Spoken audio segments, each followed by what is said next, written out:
कि सातत्य होने के लिए सबसे जरूरी बात क्या है, लेफ्ट हैंड लिमिट बराबर राइट हैंड लिमिट बराबर फलन एफ एक्स। ये तीनों बराबर होना चाहिए, left hand limit, right hand limit और फलन एफ एक्स, ये बराबर होना चाहिए। ये तीनों बराबर है तो हो जाएगा कि सातत्य है। क्लास 12 के मैथ के सातत्य एवं अवकलनीयता के दूसरे वीडियो में आपका स्वागत है। इसमें आज हम आपको सातत्य के 3 बहुत ही महत्वपूर्ण सवाल बताएंगे। अगर आप इसको लगा लेते हैं तो आप सातत्य को अच्छे से समझ पाएंगे। तो हम बिना समय गवाए वीडियो शुरू करते हैं। देखिए, सातत्य का सबसे पहला सवाल हमने दे रखा है x + 5 यदि x 1 के बराबर या उससे बड़ा है, x - 5 यदि x 1 से छोटा है। इस तरह का आपको सवाल बहुत सारे मिलेंगे किताब में, देखिएगा। लेकिन यहाँ पे करना क्या है, हम आपको ये बता दें तो हम यहाँ पे इन दोनों सवालों में है, तो यहाँ पे 3 सवाल, पर ये 2 सवाल जो हैं यहाँ पे हमें चेक करना है कि सातत्य है कि नहीं है। तो चलिए हम शुरू करते हैं। तो देखिए, सबसे पहले जो दे रखा है कि x बड़ा है 1 से और 1 के बराबर है। देखिए, जहाँ पे हमने आपको बताया था कि सातत्य होने के लिए सबसे जरूरी बात क्या है, लेफ्ट हैंड लिमिट बराबर राइट हैंड लिमिट बराबर फलन एफ एक्स। ये तीनों बराबर होना चाहिए, left hand limit, right hand limit और फलन एफ एक्स, ये बराबर होना चाहिए। ये तीनों बराबर है तो हो जाएगा कि सातत्य है। तो इसी हिसाब से हम चेक करेंगे। तो इसमें देखेंगे कि कौन सा फलन लेफ्ट में जाएगा, कौन सा राइट में जाएगा। यही बच्चों के दिमाग में सबसे बड़ा उलझन होता है। बच्चे नहीं समझ पाते हैं कि किस साइड में लेफ्ट हैंड में क्या रखें, राइट हैंड में क्या रखें। बहुत बड़ी उलझन होती है। तो हम आपको तरीका बता रहे हैं, आप ध्यान से खाली देखिएगा। देखिए, हमें लेफ्ट या राइट में रखना कैसे है, इसको तय करते हैं ये दोनों इसको तय करते हैं। यहाँ पे ध्यान से देखना चाहिए। देखिए, हम जब आपको बताए थे फलन कुछ अगर इस टाइप का है, ये बीच में फलन होता है, अगर आप पहले आ रहे हैं तो इसका मतलब क्या है कि आपका मान घट रहा है। इधर आएंगे ना, पीछे आएंगे तो आपका मान घट रहा है, और उधर जाएंगे अगर, इस साइड में जाएंगे अगर, मतलब आप बढ़ रहे हैं, आगे जा रहे हैं। तो घटा हुआ मान पीछे और बढ़ा हुआ मान आगे। तो वही हम यहाँ पे देख लेते हैं, x बढ़ कहाँ रहा है और घट कहाँ रहा है। तो यहाँ पे अगर देखा जाए तो x का मान 1 से बड़ा है ना, x का मान 1 से बड़ा है और 1 के बराबर भी है, तो यहाँ पे बड़ा हुआ। लेकिन अगर हम दूसरे वाले में बात करें यहाँ पे, तो x का मान 1 से छोटा है, x का मान 1 से छोटा है। तो यहाँ पे x का मान कम है, तो आप समझ के होंगे कि ये 1 से ज़्यादा है, तो ये राइट हैंड लिमिट जाएगा, क्योंकि इधर ज़्यादा होता, अगर आगे चलते हैं तो ज़्यादा होता है, और ये 1 से छोटा है तो ये लेफ्ट हैंड लिमिट में जाएगा, मतलब पीछे। तो देखिए, और बात करें फलन एफ एक्स में कौन सा जाएगा, तो x का मान ना बड़ा ना छोटा, जहां पे होगा वहीं पे हम फलन ले लेते हैं, फलन में वही जाता है। जैसे देखिए, x का मान ये 1 के बराबर है, इसमें है ना, 1 के बराबर भी है, तो फलन में हमारा यही जाएगा। याद रखिएगा, कभी भी x का मान जहां बराबर दिखा दे वहीं पे वो फलन में जाता है, तो हमारा फलन में आएगा। हमें चेक करना है x बराबर 1 पे, तो यहाँ पे देखिए हम x का मान 1 रख देंगे, तो ये हमारा आ जाएगा 1 + 5, कितना हो गया, 6 हो गया, 6 आ गया।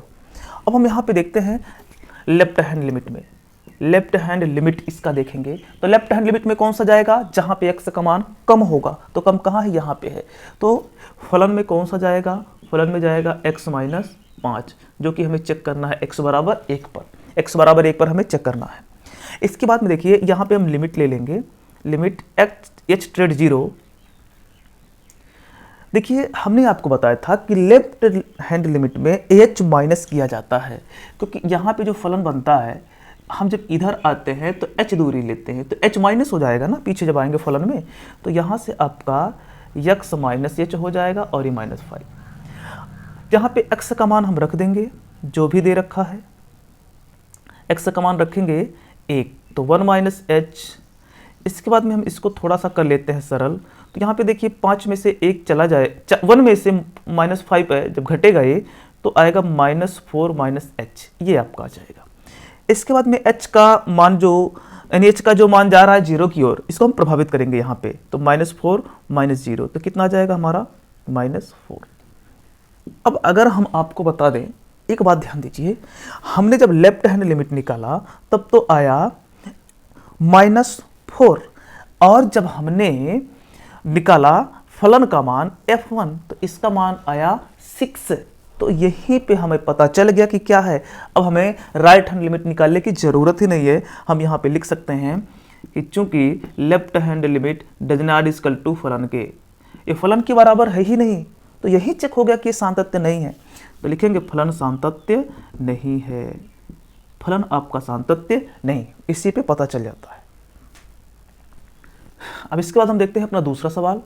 तो फलन में हमारा क्या जाएगा, फलन में क्या जाएगा। देखिए x का मान 0 से बड़ा, x का मान 0 से छोटा, तो यहाँ फलन में किसी को लेने की जरूरत भी नहीं, हम डायरेक्ट लेफ्ट हैंड लिमिट और राइट हैंड लिमिट में चलेंगे, क्योंकि x का मान कहीं बराबर नहीं दे रखा है। तो लेफ्ट हैंड लिमिट में हम किसको लें, तो जहाँ पे x का मान छोटा होगा तो ये छोटा है, तो ये लेफ्ट हैंड लिमिट में जाएगा। तो हम ले लेंगे लिमिट h ट्रेड 0, और ये x में यहाँ पे h करेंगे -1, और x का मान कितना हमें लेना है 0, हमें 0 पर ही यहाँ पे चेक करना है। अब यहाँ पे देखिए, सबसे पहले काम इसको थोड़ा सा सरल करना है। x का मान 0 दे रखा, तो यहाँ पे 0 रखेंगे तो ये आपका आ जाएगा -h-1। लिमिट को प्रभावित कर देंगे तो कितना आ जाएगा, ये -1/-1, और यहाँ पे हो जाएगा ये -1, क्योंकि h का मान यहाँ 0 करेंगे तो केवल -1 नीचे बचेगा, तो -1 से 1 में भाग देंगे तो -1 आ जाएगा। इसके बाद देखते हैं राइट हैंड लिमिट में क्या होता है। राइट हैंड लिमिट, तो राइट हैंड लिमिट में जो x का मान बड़ा होगा तो यहाँ पे बड़ा दे रखा है, तो ये हमारा हो जाएगा h ट्रेड 0। तो राइट हैंड लिमिट में क्या होता है, h प्लस किया जाता है, x प्लस h, x में h को हम प्लस कर देंगे और यहाँ पे x का मान रखेंगे 0, तो ये हमारा h ट्रेड 0, यहाँ पे 0 प्लस h। देखिए यहाँ पे क्या दे रखा है, h का मान 0 की ओर जा रहा है, तो यहाँ पे हम प्रभावित करेंगे तो 0 आ जाएगा, जो कि हो जाएगा इनफाइनाइट, असंभव हो जाएगा। अब आप देखिएगा ये दोनों बराबर ही नहीं है, तो सीधे सीधे लिखेंगे left hand limit does not equal to right hand limit. तो फलन है सातत्य नहीं है, ये फलन सातत्य नहीं है, याद रखिएगा, क्योंकि दोनों लिमिट, दोनों पक्ष बराबर ही नहीं है, तो फलन असातत्य होगा। इसके बाद हम तीसरा सवाल देख लेते हैं। यहाँ पे देख रखा है कि यदि फलन सातत्य है तो a का मान ज्ञात कीजिए। यहाँ पे फलन सातत्य है, ये नहीं सिद्ध करना है कि सातत्य है या नहीं है, फलन सातत्य है तो a का मान निकालना है। तो हम लेफ्ट हैंड लिमिट में चलते हैं। लेफ्ट हैंड लिमिट में कौन सा जाएगा, जो x का मान कम होगा, ये वाला फलन में जाएगा। तो यहाँ पे हम लिमिट h ट्रेड 0, यहाँ पे देखिए x में हम -h करते हैं लेफ्ट में, और -2a, और रखना कितना है, 5 रखना है। तो यहाँ पे लिमिट h ट्रेड 0, यहाँ पे x का मान 5 रखेंगे, तो 5 -h -2a। उसके बाद में लिमिट को प्रभावित कर देंगे, तो यहाँ पे 0 हो जाएगा, बचेगा 5 -2a, 5 -2a,